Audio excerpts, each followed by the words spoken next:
Empieza a cocinar a las 4 de la mañana, ordenó mi mamá, dándome la lista de 50 invitados. Y asegúrate de que todo esté perfecto. Dije, claro. A las 3 de la mañana, en lugar de eso, ¿estaba arrancando mi Nissan para desaparecer? Si aún no estás suscrito al canal, haz clic en el botón de suscripción y activa la campanita para no perderte ninguna de nuestras historias. Tu apoyo significa todo para nosotros. Si esta historia te parece interesante, déjale un like. También me encantaría saber de qué ciudad eres, déjanos el nombre de tu ciudad en los comentarios. Ahora, empecemos con la historia. 3 días para Nochebuena. El aire en la casa de mis padres ya estaba espeso con esa tensión familiar que se disfraza de espíritu festivo. Yo estaba sentada en la mesa de la cocina, la misma mesa de roble macizo donde mi abuela me enseñó a amasar mi primer pan, intentando concentrarme en los planos de un loft que estaba diseñando para un cliente. La luz del monitor de mi laptop era un rectángulo azulado y frío en la cálida penumbra de la tarde. Afuera, el sol de diciembre se ponía, tiñendo el cielo de un naranja melancólico. Mi mamá, Amparo, entró a la cocina con el paso decidido de una generala inspeccionando sus tropas. No dijo nada al principio. Solo dejó caer una hoja de papel doblada sobre mi teclado, el sonido seco rompiendo mi concentración. Levanté la vista. Ella me miraba con esa expresión que conocía tan bien, una mezcla de expectativa inamovible y una pizca de impaciencia. La lista, anunció, como si fuera un decreto real. Desdoblé el papel. Era una lista de nombres, escrita con su caligrafía apretada y elegante. Conté. 1, 2, 10, 30, 48, 49, 50. 50 nombres. Un sudor frío me recorrió la espalda, a pesar del calor que aún guardaba la cocina. 50, mamá, ¿son 50 este año? Mi voz sonó más débil de lo que pretendía. Tu tío Octavio trae a unos amigos de su trabajo, y tu prima Silvana al final sí viene con la familia de su novio nuevo, dijo, restándole importancia con un gesto de la mano, como si estuviera hablando del clima. Se sirvió un vaso de agua y se apoyó en la encimera, observándome. Ya sabes cómo es esto, Noelia. La familia crece. Asentí lentamente, mis ojos todavía fijos en la lista. Mi cerebro, el mismo que podía visualizar espacios y estructuras en 3 dimensiones, empezó a hacer cálculos de forma automática, una costumbre dolorosa forjada durante 18 años. 50 personas significaban 2 pavos, no 1. 15 kilos de papas para el puré. El doble de bacalao. Romeritos para un regimiento. Y los postres, el flan, el pastel de 3 leches, los buñuelos, todo tendría que duplicarse. El horno, mi viejo y confiable horno que ya luchaba con la cena para 30, tendría que operar en un estado de sobrecarga casi constante durante 72 horas. Mañana empiezas a cocinar a las 4 de la mañana, ¿de acuerdo? La voz de mi mamá me sacó de mi trance logístico. No era una pregunta. Era una orden envuelta en el celofán de la normalidad. Me quedé callada por un instante, mirando la pantalla de mi laptop. Allí estaba mi trabajo, mi pasión, mi carrera como arquitecta de interiores. Un proyecto que necesitaba toda mi atención, reducido a un obstáculo insignificante por una lista de nombres. Y este año, continuó mi mamá, acercándose y bajando la voz con un tono conspirador, tienes que hacer el bacalao a la vizcaína espectacular. Que le quede claro a tu tía Gloria quien manda en la cocina de esta familia. Ahí estaba. La verdadera razón. No se trataba de alimentar a la familia. Se trataba de una competencia silenciosa, una guerra fría de cacerolas y sartenes en la que yo era el arma secreta, el soldado de primera línea que nunca recibía medallas. Miré a mi alrededor. La cocina de mi abuela. Sus azulejos pintados a mano con flores azules, el olor a canela y anís que parecía impregnado en las paredes de madera. Antes era mi santuario, un lugar de recuerdos felices aprendiendo a su lado. Ahora, se sentía como una celda. Una hermosa prisión dorada de la que no sabía cómo escapar. Tragué saliva, el nudo en mi garganta se sentía como una piedra. Doblé la lista y la puse a un lado de mi computadora. Sí, mamá. Claro, respondí. Ella sonrió, satisfecha. Una sonrisa que no llegaba a sus ojos. Me dio una palmadita en el hombro y salió de la cocina, dejándome sola con el brillo azulado de mi trabajo interrumpido, el peso de 50 expectativas sobre mis hombros y el fantasma de mi abuela susurrándome que ese lugar ya no era un refugio, sino un campo de batalla. Esa noche, no pude dormir. Di vueltas en mi cama, con la lista de los 50 nombres brillando en la oscuridad de mi mente. Cada nombre era un plato que preparar, una hora menos de sueño, una gota más en el vaso de mi resentimiento que, después de 18 años, estaba peligrosamente cerca de derramarse. Mi mente, traicionera, me arrastró hacia el pasado, hacia la Navidad en que todo comenzó. Tenía 16 años. 2 días antes de Nochebuena, mi mamá se resbaló en el patio y se rompió la muñeca. Recuerdo el yeso blanco y reluciente, y a ella, sentada en el sofá con una autoridad recién descubierta gracias a los analgésicos, anunciando al resto de la familia, no se preocupen. Noelia se encarga de la cena. El pánico me heló la sangre. ¿Yo? ¿Encargarme de la cena para 23 personas? Hasta ese momento, mi ayuda en la cocina consistía en pelar papas, poner la mesa y lavar una montaña interminable de platos. Nunca había enfrentado la monumental tarea de asar un pavo o de calcular las proporciones para el bacalao. Pero la mirada de mi padre, llena de una confianza que yo no sentía, y el murmullo de aprobación de mis tíos, me hicieron sentir una extraña mezcla de terror y orgullo. Esa Nochebuena fue un infierno borroso. Me quedé despierta hasta las 3 de la mañana, llorando en silencio sobre unos buñuelos quemados. El pavo quedó un poco seco por un lado. El puré de papas tenía grumos. Pero lo logré. Serví una cena comestible. Y entonces, ocurrió la magia. Noelia, qué maravilla, todo está delicioso, exclamó mi tía Gloria. Amparo, qué suerte tienes, tu hija tiene un don, secundó mi tío Octavio. Los elogios llovieron sobre mí. Cada cumplido era un bálsamo para mi agotamiento, una medalla para mi estrés. Por primera vez, no era la hija callada, la que sacaba buenas notas pero no era particularmente popular o deportista. Era útil. Era necesaria. Y en mi mente de 16 años, ser necesaria se sentía exactamente como ser amada. Mi padre me dio un abrazo y dijo, estoy muy orgulloso de ti, mi niña. Tienes un talento natural para esto. Esa misma noche, mientras lavaba los platos y escuchaba a mis padres hablar en la sala, los oí decidir mi futuro. El próximo año, que lo haga Noelia de nuevo, dijo mi papá. Claramente se le da mejor que a nosotros. Y así fue. La emergencia se convirtió en tradición. La tradición se convirtió en obligación. Mientras mi mente adulta recordaba, un sabor amargo llenaba mi boca. Recordé otra conversación, unos meses después de aquella primera cena. Estaba en mi último año de preparatoria y les anuncié con toda la ilusión del mundo que quería estudiar arquitectura. Mi padre frunció el ceño. ¿Arquitectura? Noelia, eso es un trabajo muy pesado, de andar en construcciones, con albañiles. Es más para hombres, ¿no crees? Mi madre fue más directa. Ay, mi hijita, ¿para qué te complicas? Con lo bien que se te da la casa, la cocina, deberías pensar en algo más, femenino. Quizás diseño gráfico, desde la computadora.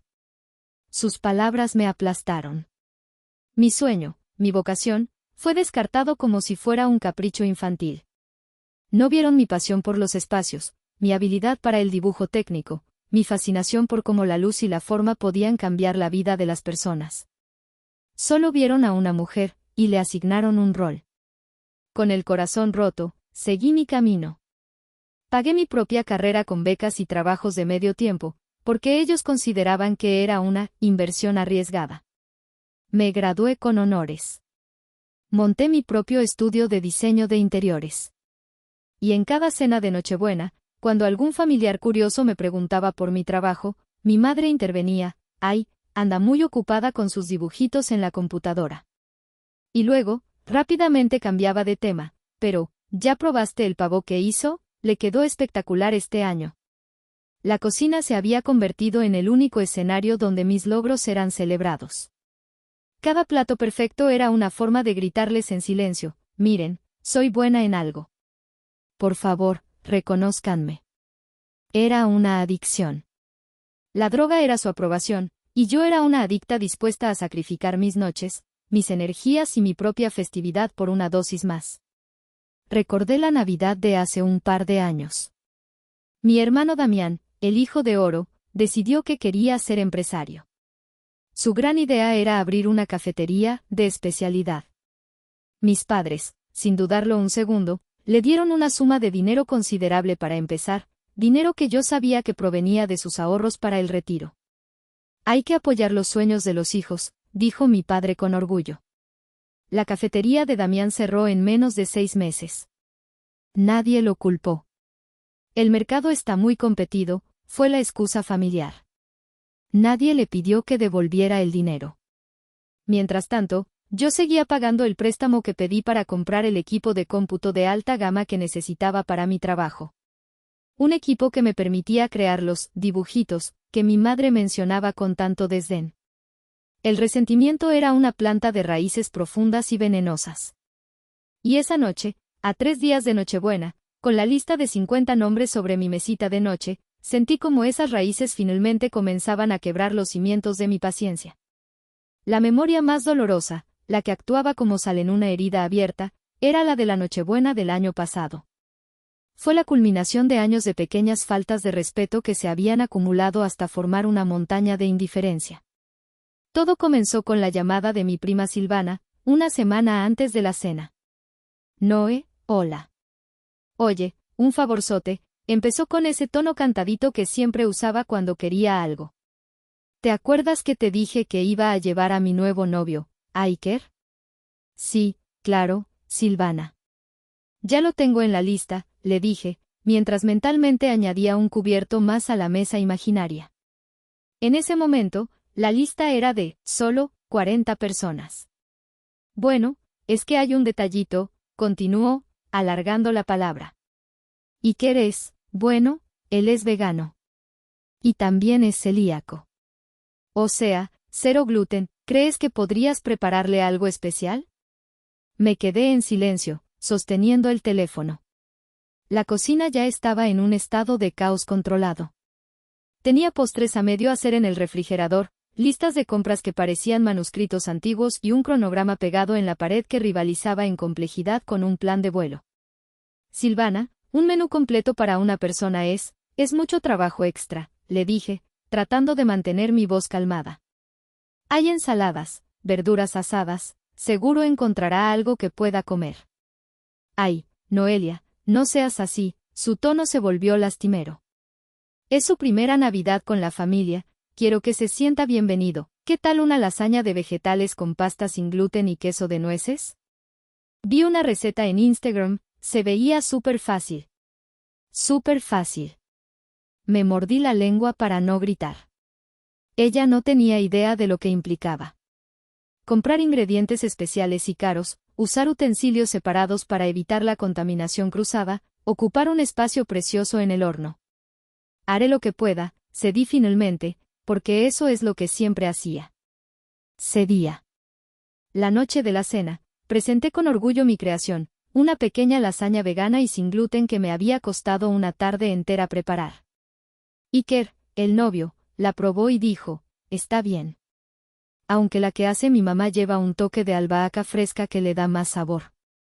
Silvana me lanzó una mirada de disculpa, pero el daño estaba hecho. Mi esfuerzo extra, mi sacrificio, había sido reducido a una simple comparación desfavorable. Pero el golpe final no vino de un primo desconsiderado, sino de mi propio padre. Eran casi las 2 de la mañana. La casa finalmente estaba en silencio. Los últimos invitados se habían ido, dejando tras de sí un rastro de platos sucios, copas a medio beber y un desorden monumental. Yo estaba sola en la cocina, con el agua caliente corriendo sobre mis manos enrojecidas, fregando una olla con pavo pegado que parecía resistirse a todos mis esfuerzos. El dolor en mi espalda era una punzada constante. Mis pies palpitaban. Estaba física y emocionalmente agotada. La puerta de la cocina se abrió y entró mi padre, Román. Había un brillo de satisfacción en sus ojos, el que siempre tenía después de una fiesta exitosa en la que él solo había actuado como anfitrión social. Todo salió perfecto, hija. Como siempre, dijo, tomando un último trozo de turrón de la mesa. Yo solo asentí, demasiado cansada para hablar. Él se quedó allí un momento, observándome fregar. Yo esperaba una oferta de ayuda, una palabra de agradecimiento más profunda, un simple, ¿por qué no dejas eso y te vas a descansar? Pero no llegó. En su lugar, escuché que su teléfono sonaba. Era mi tío Octavio. Mi padre contestó, y su voz se llenó de una camaradería ruidosa. ¿Qué hubo, hermano, ya en casa?, dijo. Escuchó por un momento y luego soltó una carcajada. Claro que sí, hombre. La cena estuvo de primera, ¿verdad? Es que esta Noelia mía es una garantía. Tiene mano de santa para la cocina. Hizo una pausa, y yo seguí fregando. El sonido del estropajo contra el metal era lo único que llenaba mi mundo. Entonces, escuché las palabras que se grabaron a fuego en mi memoria, las palabras que se convirtieron en la grieta final que quebraría el dique de mi paciencia. Sí, es una bendición, continuó mi padre, bajando un poco la voz. La verdad, qué bueno que sigue soltera y sin hijos, ¿no? Así tiene todo el tiempo del mundo para dedicarse a consentir a la familia. Es un alma de Dios. El estropajo se detuvo en mi mano. El agua siguió corriendo, pero yo ya no la sentía. Levanté la vista y vi mi reflejo distorsionado en la ventana oscura de la cocina. Una mujer de 33 años, con el cabello recogido en un moño desordenado, ojeras profundas y un delantal manchado. Mi soltería, mis decisiones de vida, mi falta de una familia propia, no eran vistas como elecciones personales, sino como una conveniente disponibilidad para el servicio de los demás. Mi valor no estaba en quién era yo, sino en el tiempo libre que tenía para ellos. No dije nada. Él terminó la llamada, me deseó buenas noches y se fue a dormir.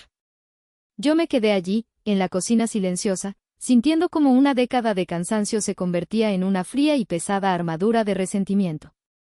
Esa noche supe, en lo más profundo de mi ser, que algo tenía que cambiar. No sabía cómo ni cuándo, pero el final de esa tradición estaba cerca. El día siguiente a recibir la lista, el ambiente en la casa era extrañamente normal. Mi madre tarareaba mientras regaba sus plantas, y mi padre leía el periódico en el sillón. Para ellos, la bomba de los 50 invitados ya había sido desactivada con mi sumiso, sí, mamá. El problema, como siempre, era mío. Pasé toda la mañana frente a mi laptop, pero no estaba trabajando en mis diseños. Tenía abierta una hoja de cálculo. Columnas para ingredientes, cantidades, costos estimados, cronograma de preparación. Era un documento aterrador. El costo de los ingredientes por sí solo era exorbitante, una suma que tendría que salir de mi propio bolsillo, como cada año, bajo la vaga promesa de que, luego hacemos cuentas, promesa que se evaporaba tan rápido como el vino en las copas de los invitados. A media mañana, mi hermano Damián entró a la casa como un torbellino. A sus 30 años, todavía tenía el aire de un adolescente perpetuo, lleno de entusiasmo por esquemas que nunca se materializaban. Mamá, papá, tienen que escuchar esto, anunció, agitando su teléfono en el aire. Se sentó en el borde del sofá de mi padre, quien bajó el periódico con una mezcla de fastidio y curiosidad.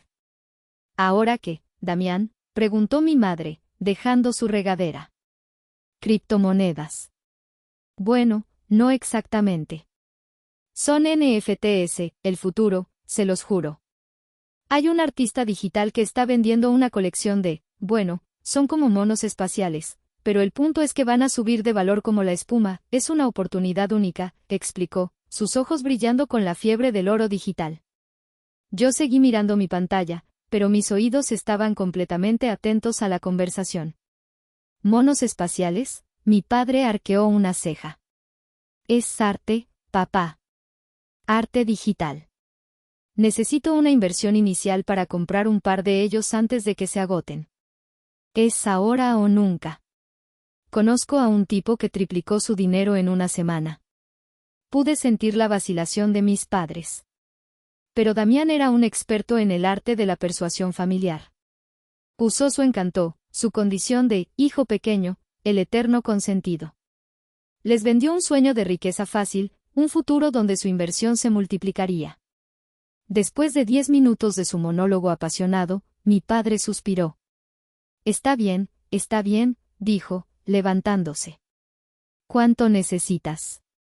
Damián dijo una cifra. Era una cantidad que me hizo abrir los ojos de par en par, equivalía a casi la mitad de lo que yo había ahorrado en un año para dar el enganche de un pequeño departamento. Vi a mi padre ir a su estudio y regresar con su chequera. Le firmó un cheque sin hacer más preguntas. Mi madre le dio un beso en la frente a Damián y le dijo, con mucho cuidado, mi hijito. Me quedé helada. La facilidad con la que le dieron ese dinero para una aventura especulativa y absurda era un insulto directo a cada hora extra que yo trabajaba, a cada peso que ahorraba con disciplina. Esperé a que Damián se fuera, con su cheque y sus sueños de monos espaciales. Entonces, me armé de valor, imprimí mi lista de compras preliminar y me acerqué a mis padres. Mamá, papá, empecé, mi voz temblaba ligeramente. Hice un cálculo aproximado de lo que se necesitará para la cena. Con los nuevos invitados, la cuenta va a ser bastante alta. Les mostré el papel. Mi madre lo tomó y sus ojos recorrieron la lista de ingredientes y el total estimado en la parte inferior. Su rostro, que había sido todo sonrisas para Damián, se endureció. ¡Qué barbaridad, Noelia!, exclamó, con un tono de genuina indignación. ¿Tanto? ¿Estás segura? Siempre se te pasa la mano, ¿por qué no buscas ofertas? Ve al mercado en lugar del supermercado. Tienes que aprender a estirar el dinero. Cada palabra era una bofetada. Aprender a estirar el dinero. A mí. La que llevaba casi 2 décadas financiando su espectáculo social. Mamá, son 55 personas ahora, le recordé, mi voz perdiendo la batalla por mantenerse firme. Mi padre había añadido otros 5 nombres esa mañana por teléfono. No hay forma de que cueste menos. Es pavo, es bacalao, es lomo. Fue entonces cuando mi padre, sin levantar la vista del periódico que había vuelto a leer, pronunció la frase que lo rompió todo. La gota que derramó el vaso, el cerillo que encendió la pólvora. Hablando de comida, dijo con una pasmosa tranquilidad, este año, asegúrate de hacer la ensalada de papa exactamente como la hacía mi mamá, ¿quieres? Con ese toque de mostaza Dijon. La tuya el año pasado quedó un poco insípida. La de mi mamá siempre era la receta perfecta. Silencio. Un silencio pesado, denso, que pareció absorber todo el aire de la habitación. Insípida. Mi ensalada. Después de 18 años de servicio, después de menús enteros cocinados a la perfección, mi contribución era reducida a una ensalada insípida, en comparación con el recuerdo idealizado de mi abuela. Y en ese instante, algo dentro de mí, algo que había estado doblándose y aguantando durante años, finalmente se partió en dos. No fue un chasquido ruidoso, sino un crujido silencioso y definitivo. La obligación, el deseo de complacer, la necesidad de aprobación, todo se desvaneció. En su lugar, quedó una calma fría y absoluta. Levanté la vista del papel. Miré a mi madre, que seguía frunciendo el ceño por el presupuesto. Miré a mi padre, escondido detrás de su periódico, completamente ajeno al cataclismo que acababa de provocar. Y por primera vez, no los vi como mis padres. Los vi como extraños con expectativas imposibles. Tienes razón, papá, dije, y mi voz sonó extrañamente serena. La receta de la abuela era la mejor. Tomé mi lista de la mano de mi madre. La doblé cuidadosamente y me la metí en el bolsillo. Voy a mi cuarto a terminar un trabajo, anuncié. Luego veré lo de las compras. Subí las escaleras, y con cada escalón, sentía un peso menos sobre mis hombros. Ellos no lo sabían, pero la chef oficial de la familia acababa de firmar su renuncia. La única pregunta que quedaba era cómo y cuándo se los haría saber. Una vez en mi cuarto, cerré la puerta y me apoyé en ella, sintiendo la madera sólida contra mi espalda. La calma que había mostrado abajo se desmoronó, reemplazada por un temblor que recorría todo mi cuerpo. Me sentía atrapada, asfixiada por las paredes de la casa de mi infancia. Necesitaba aire. Necesitaba una voz que no estuviera teñida por la costumbre de darme por sentada. Busqué mi teléfono y mis dedos, casi por instinto, marcaron el número de Yara. Yara era mi mejor amiga desde la universidad. Habíamos estudiado arquitectura juntas, sobrevivido a noches de desvelo, a entregas de proyectos y a profesores tiranos.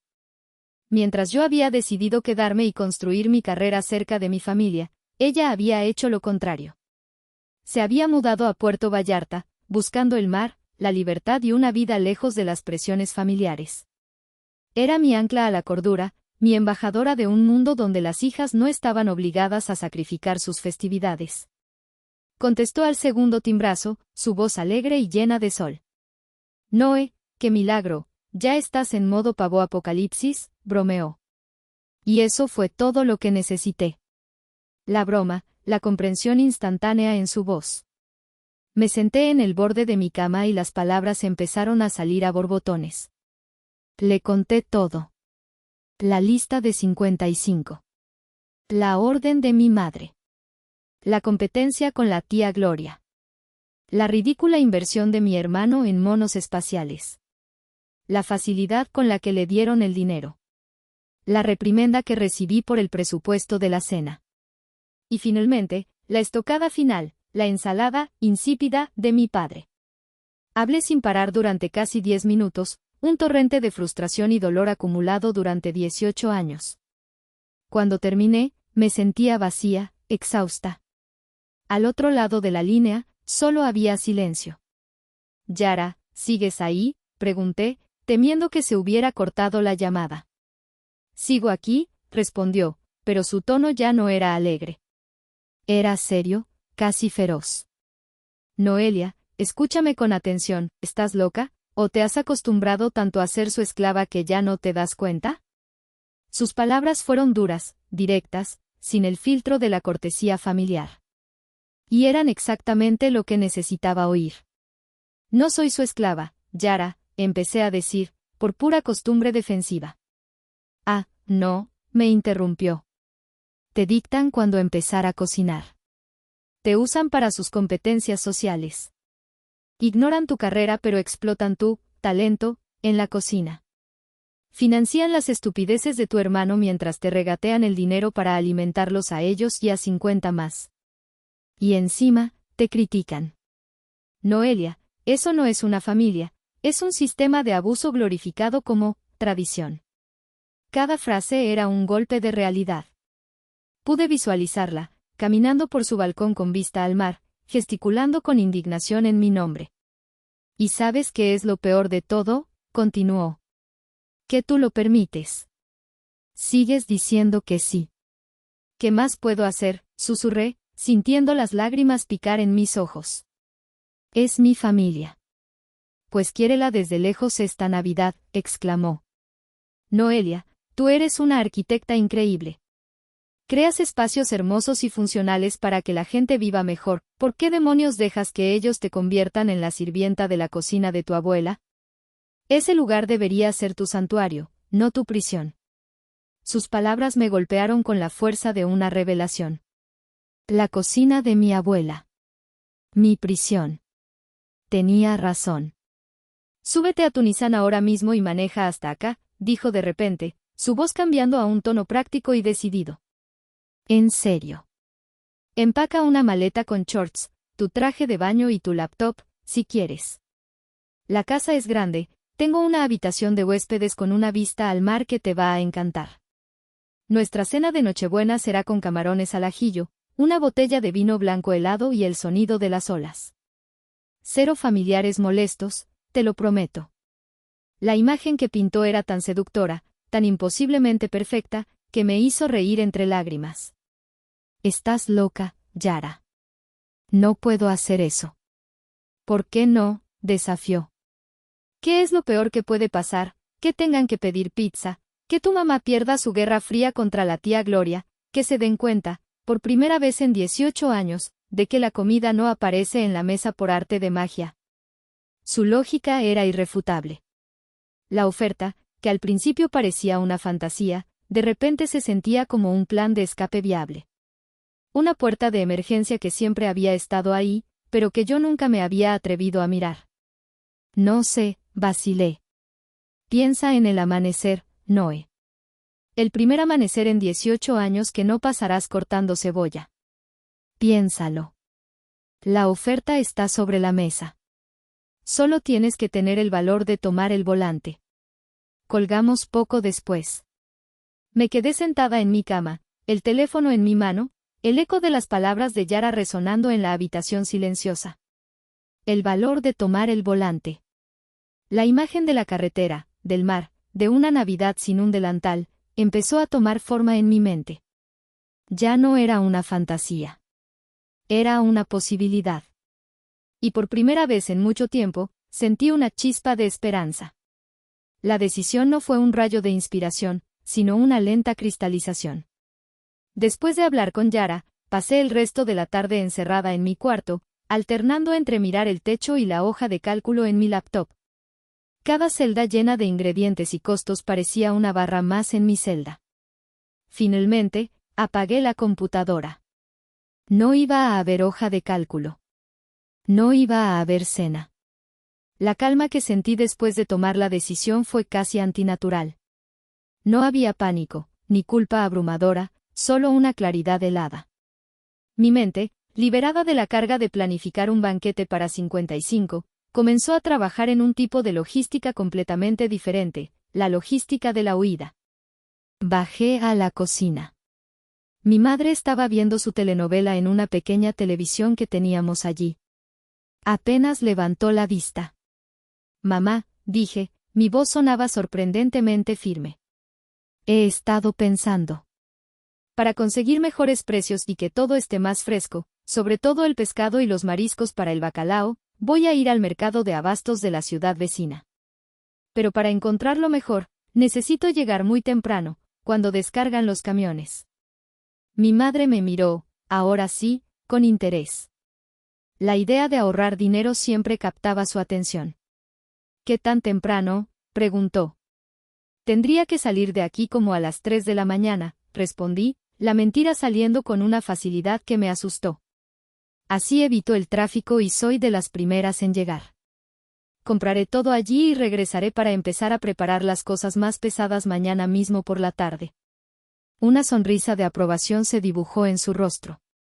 Vio mi plan como una señal de responsabilidad y astucia financiera, exactamente lo contrario de lo que era.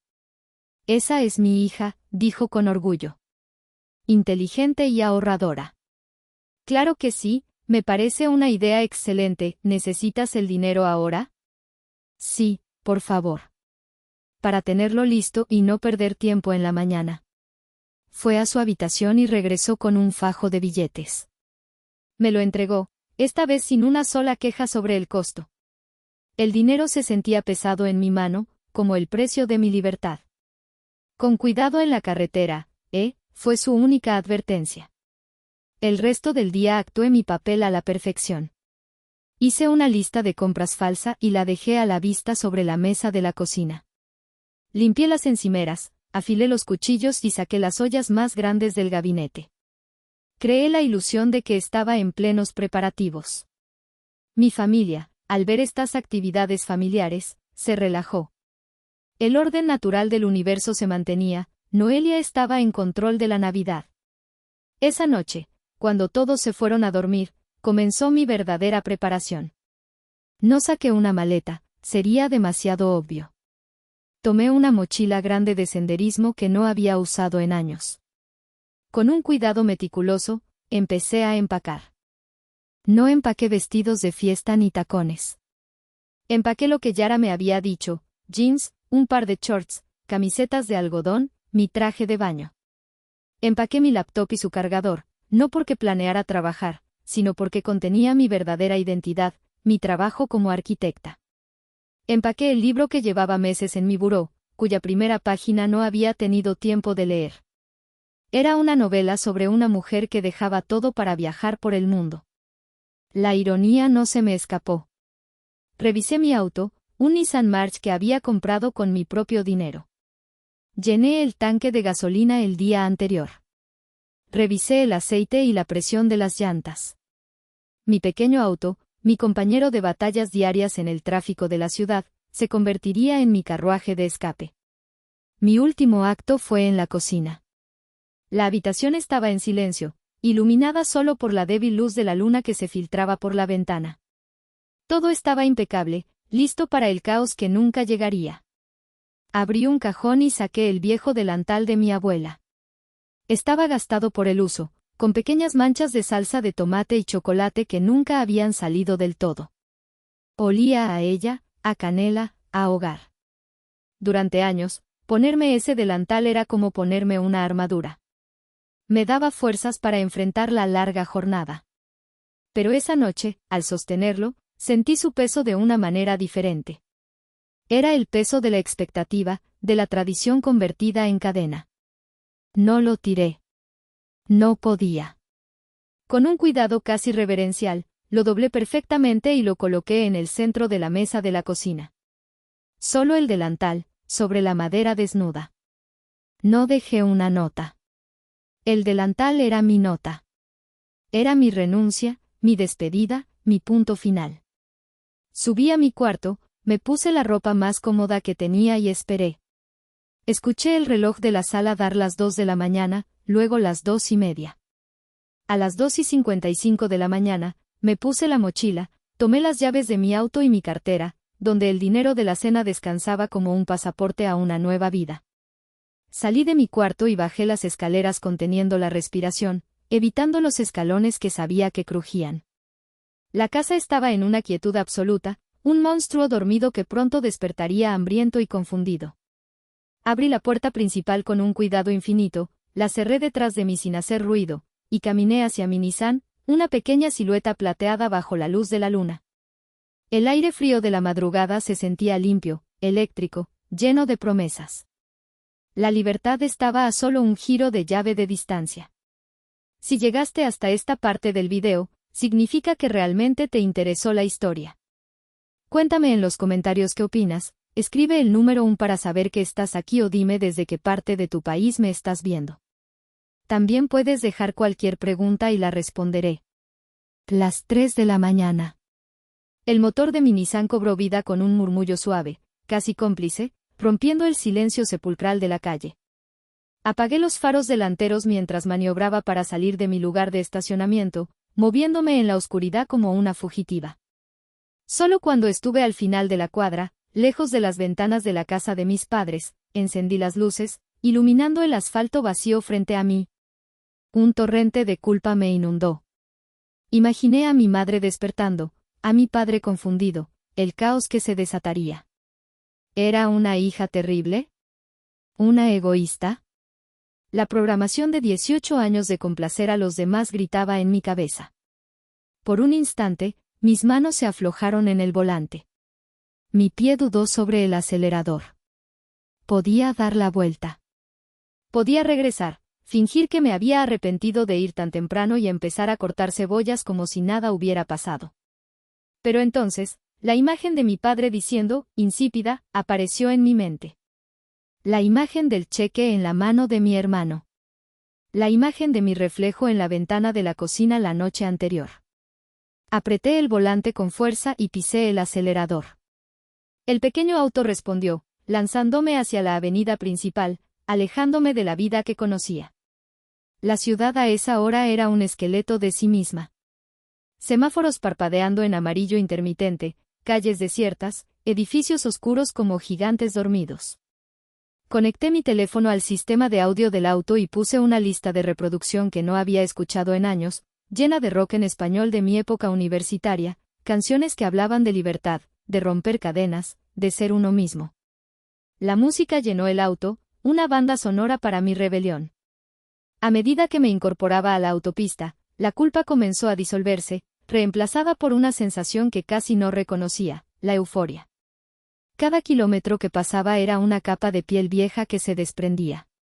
El peso de las expectativas, la carga del resentimiento, todo parecía quedarse atrás, flotando en la estela de mi auto. Cantaba a todo pulmón, desafinando, con las ventanas un poco abiertas, dejando que el aire frío y cortante me golpeara en la cara. Me sentía viva. Me sentía ligera. Era una sensación tan embriagadora que me eché a reír, una risa sonora y un poco histérica que retumbó en el pequeño espacio del coche. Después de un par de horas, la oscuridad comenzó a ceder. En el espejo retrovisor, vi cómo el horizonte se teñía de un violeta pálido, luego de un rosa suave. Detuve el auto en un mirador al costado de la carretera, un punto alto desde donde se veía un valle todavía cubierto por la niebla. Apagué el motor y me bajé.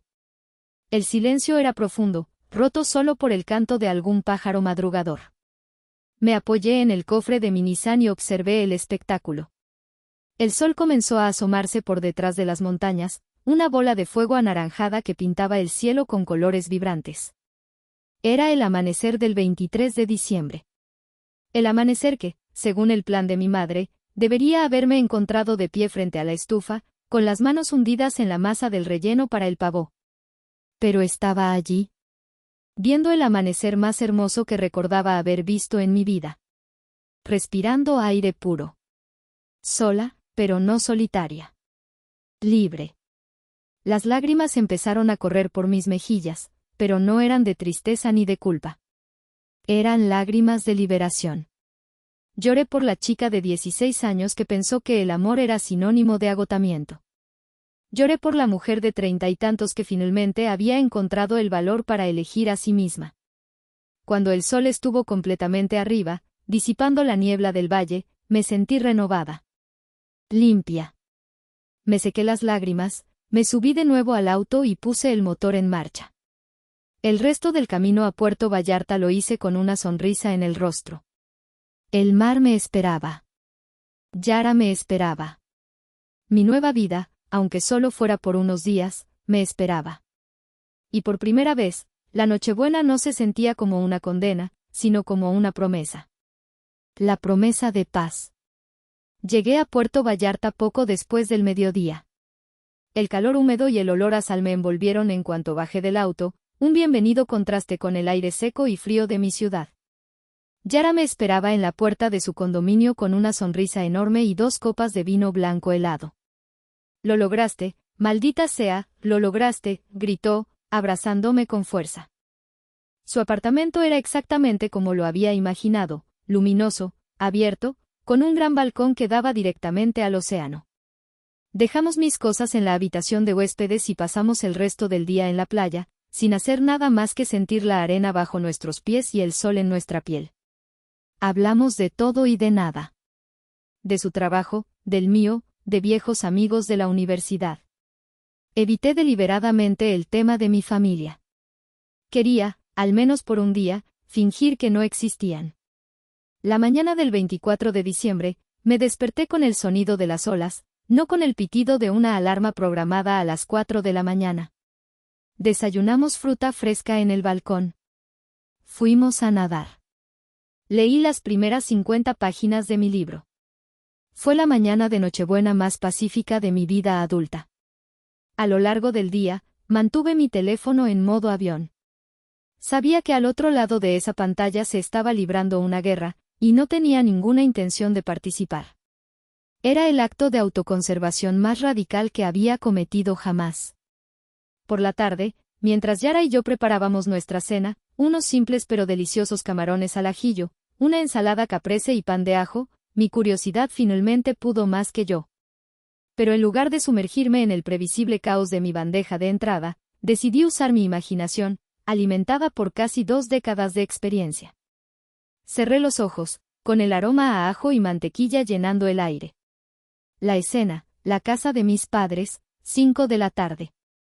Los primeros invitados, probablemente mis tíos más puntuales, están llegando. La casa está impecablemente limpia, pero inquietantemente silenciosa. No huele a pavo horneándose, ni a canela, ni a nada. Mi madre, Amparo, los recibe con una sonrisa tensa. Les dice que tuve que salir a una emergencia de último minuto, una mentira piadosa para ganar tiempo mientras intenta llamarme por 20ª vez, cada llamada rebotando directamente al buzón de voz. 6:30 de la tarde.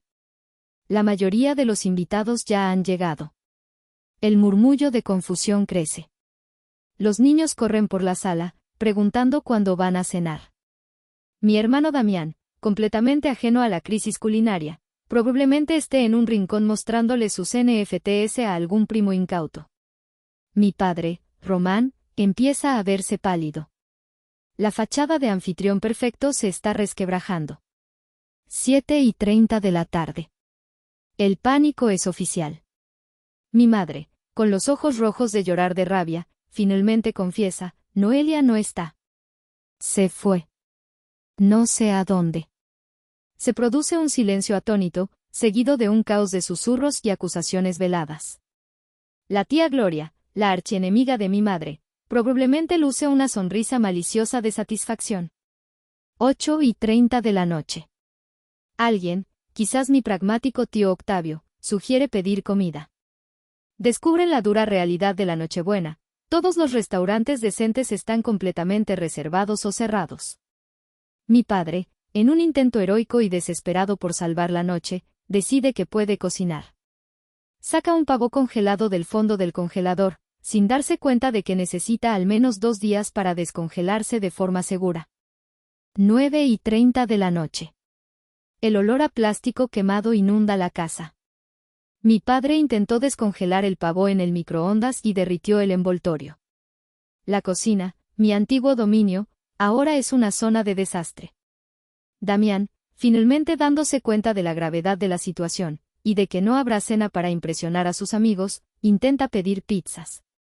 La única pizzería que contesta le informa que tienen una espera de 3 horas. Abrí los ojos. Yara me miraba con una ceja levantada. ¿Un viaje mental a la zona de guerra?, preguntó. Sonreí. Algo así.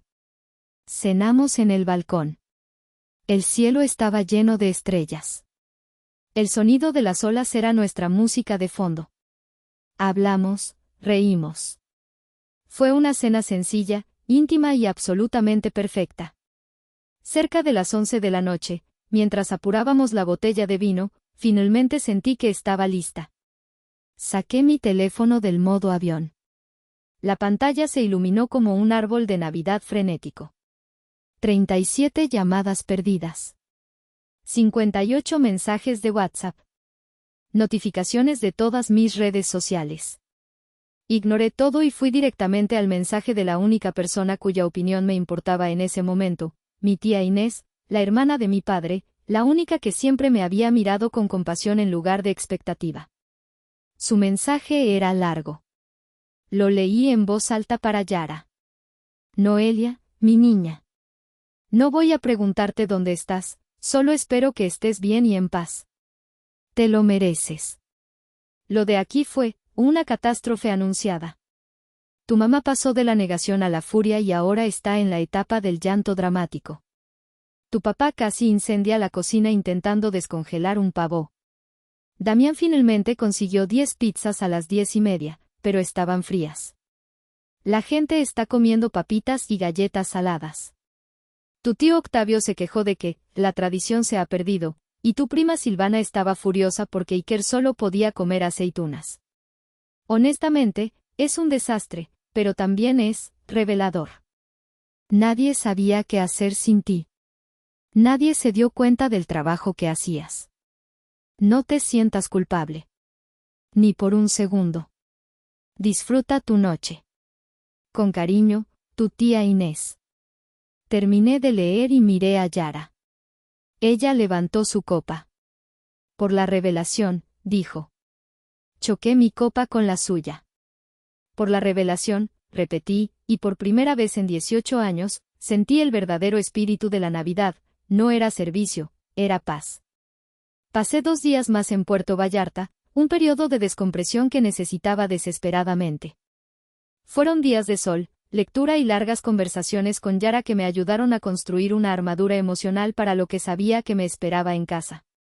El viaje de regreso fue diferente. Ya no sentía la euforia de la huida, sino una tranquila resolución.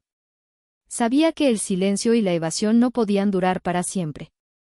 Tenía que enfrentar las consecuencias de mis actos. Llegué a casa de noche. Las luces estaban encendidas. Respiré hondo y entré. Mis padres estaban sentados en la sala, viendo la televisión sin realmente prestarle atención. El ambiente era gélido. Cuando me vieron, mi madre se levantó de un salto, sus ojos llenos de una furia helada. Mi padre apagó la televisión y se cruzó de brazos, su rostro una máscara de decepción. Así que la princesa decide volver, escupió mi madre, su voz temblando de rabia contenida. Hola, mamá. Hola, papá, dije, mi voz sonaba tranquila, para mi propia sorpresa. Dejé mi mochila en el suelo. Hola, repitió mi madre, incrédula. ¿Eso es todo lo que tienes que decir, después de desaparecer, después de humillarnos frente a toda la familia? 55 personas, Noelia. 55 personas que vinieron esperando una cena y se encontraron con nada. ¿Tienes idea de la vergüenza que nos hiciste pasar? No era mi intención avergonzarlos, respondí con calma. Ah, no. ¿Cuál era tu intención entonces? ¿Arruinar la Navidad? ¿Castigarnos? ¿Por qué, Noelia? ¿Por qué nos hiciste esto? Su voz se quebró al final, una táctica, consciente o no, para apelar a mi culpa. Fue entonces cuando mi padre habló, su voz era grave y pesada. Nunca te pedimos que lo hicieras. Siempre pensamos que disfrutabas cuidando de la familia. ¿Qué te enorgullecías de ello? Disfrutaba sintiéndome útil, corregí suavemente. Disfrutaba de los elogios al principio. Pero hace mucho tiempo que dejó de ser un placer. Se convirtió en una obligación. Una que ustedes nunca cuestionaron. Pero si nunca te quejaste, exclamó mi madre. Cuando habría podido quejarme, repliqué, mi voz subiendo un poco de volumen por primera vez. Mientras estaba haciendo la lista de compras, mientras picaba cebolla a las 5 de la mañana, mientras fregaba los platos a la 1 de la madrugada, ¿sola? Cada vez que insinuaba que era demasiado trabajo, la respuesta era, pero te sale tan bien, es la tradición. Usaron la tradición como una excusa para explotarme. La palabra, explotarme, quedó suspendida en el aire, escandalosa e innegable. Eso es una exageración ridícula, dijo mi padre, aunque su mirada vaciló. ¿Lo es? Cuestioné. Piensen en los últimos días antes de que me fuera. Le dieron a Damián una fortuna para invertir en monos digitales sin pestañear. A mí me cuestionaron el presupuesto para alimentar a nuestra familia. Papá, tú me dijiste que mi ensalada era insípida y que la de la abuela era mejor, ¿no se dan cuenta? Su aprobación siempre ha sido condicional. Mi valor en esta casa se mide por la calidad de mi pavo y lo barato que consigo los ingredientes. Mi madre se llevó una mano al pecho, genuinamente ofendida. Eso no es cierto, Noelia. Nosotros te queremos. Yo también los quiero, dije, y era verdad. Pero el amor no debería sentirse como un trabajo no remunerado. El amor no debería requerir que yo sacrifique mi propia felicidad y mi paz mental año tras año. Soy arquitecta. Tengo una carrera, tengo una vida. Pero para ustedes, mi trabajo son solo dibujitos en la computadora. Mi verdadera función en esta familia es ser la cocinera. Se hizo un largo silencio. Vi cómo procesaban mis palabras. Vi la confusión, la ira, pero también, por primera vez, una diminuta chispa de comprensión en los ojos de mi padre. Mi madre, sin embargo, seguía aferrada a su indignación. Solo quería que tuviéramos una fiesta familiar perfecta, susurró. Y yo también, respondí. Pero una fiesta perfecta es donde todos disfrutan. Incluida yo. Y yo no he disfrutado una Nochebuena en 18 años. Me di la vuelta y recogí mi mochila.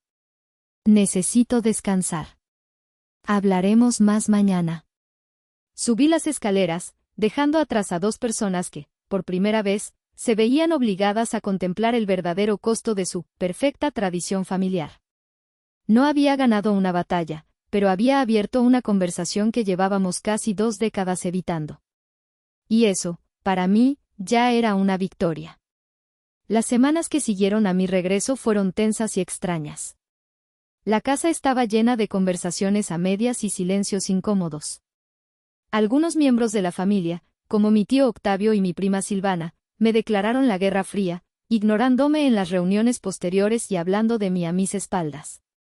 Me enteré por mi tía Inés que me habían etiquetado como la egoísta y la dramática. Su reacción confirmó lo que yo ya sospechaba: su afecto por mí estaba directamente ligado a la conveniencia de mi servicio. Cuando el servicio desapareció, también lo hizo el afecto. Otros, sin embargo, me sorprendieron. Recibí un mensaje de un primo más joven que decía: «Oye, Noé. Lamento que siempre te cargáramos la mano». Nunca nos detuvimos a pensar en ello. Incluso mi hermano Damián, después de que su inversión en NFTs inevitablemente fracasara, me dijo un día, casi en un murmullo: «Supongo que fue mucho trabajo lo de la cena, ¿eh?». Era lo más cercano a una disculpa que jamás obtendría de él. El verdadero cambio, sin embargo, llegó el siguiente diciembre. Cuando la temporada festiva comenzó a acercarse, un pánico silencioso pareció apoderarse de la familia. Nadie se atrevía a mencionar la Nochebuena. Fue mi tía Inés quien rompió el hielo. Creó un grupo de WhatsApp titulado Navidad Familiar 2.0 y envió un mensaje que era a la vez una declaración y un plan de acción. «Este año», escribió, «la cena de Nochebuena será en mi casa. Y será una cena de traje. Cada familia trae un platillo para compartir. Yo pongo el pavo y las bebidas. Quien no cocina, ayuda a limpiar.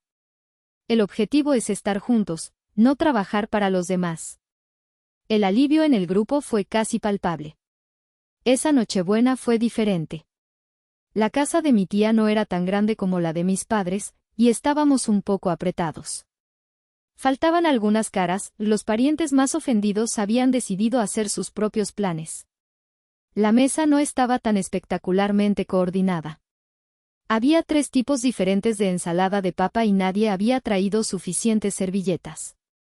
Pero el ambiente era ligero. La gente reía. Por primera vez, vi a mis tíos y primos en la cocina, ayudando, sirviendo, abriendo botellas de vino. Mi padre fue el encargado de cortar el pavo, una tarea que se tomó con una seriedad casi ceremonial. Mi madre, liberada de su rol de supervisora, en realidad se sentó y conversó con sus hermanas.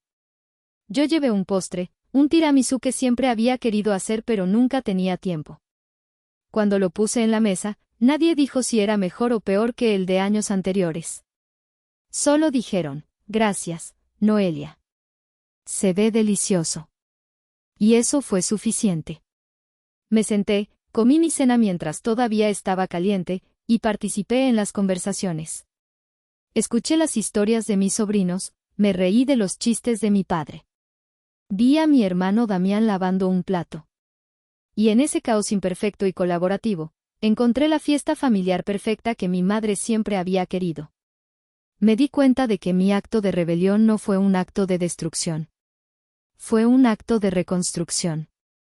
No destruí a mi familia, destruí una tradición tóxica que la estaba ahogando. Y en el espacio que dejó, algo nuevo y más sincero tuvo la oportunidad de crecer. Así que ahora, cuando miro hacia atrás, no me arrepiento. Esa escapada en mi Nissan no fue solo un viaje a la playa. Fue un viaje de regreso a mí misma. Y me enseñó la lección más importante de todas: a veces, para salvar lo que amas, primero tienes que salvarte a ti. Y ahora les pregunto a ustedes, ¿qué hubieran hecho en mi lugar? ¿Hice lo correcto? Gracias por escuchar mi historia. Si te gustó, no olvides suscribirte al canal y dejar tu opinión en los comentarios. Nos vemos en la próxima.